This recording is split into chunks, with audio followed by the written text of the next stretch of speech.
So I'm back. I'm giving you a nice close-up kind of the root base of one of the better of the three red maples. As you can see right there, there's not a lot of space between the roots and the pot.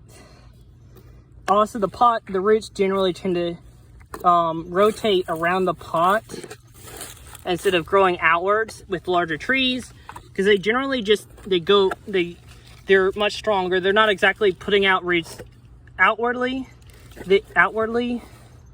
but they just stay in the pot, circulate, and eventually grow out of the drainage holes, as you can see here. And that's the issue, is that they don't really develop good root bases in this situation. I gotta have a one-sided root base. You can see it right here.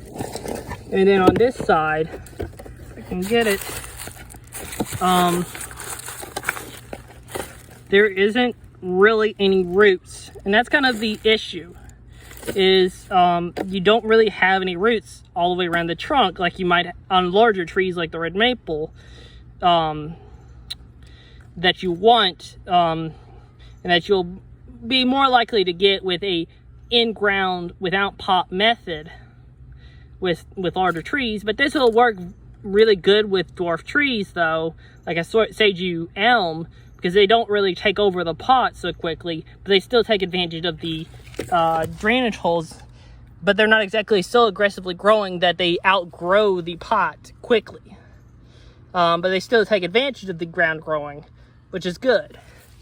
And then over here, we have another root base right there, which actually is curving, and that's not very good. And we have this stem over here, and then really right there, there's no roots. It's really just this one root, which is causing issues for the design. And there's nothing else.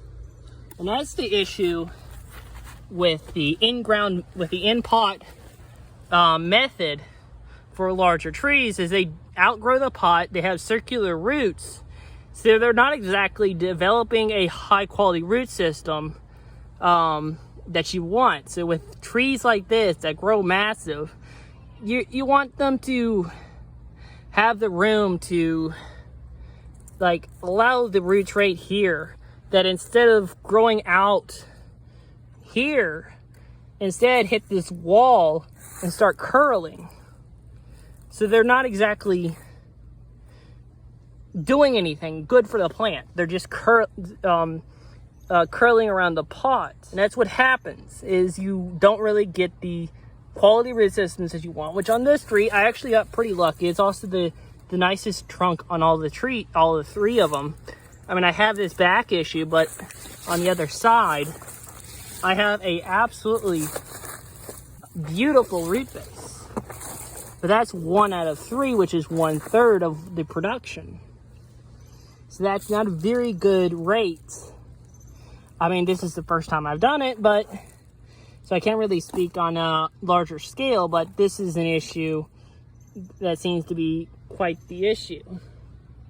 So what you want is you want to get these larger trees like the red maples, a regular Chinese elm, a trident maple, generally the more aggressive growers that grow into big, large, massive trees, the space that they need to really let these roots grow outwards instead of inside the pot.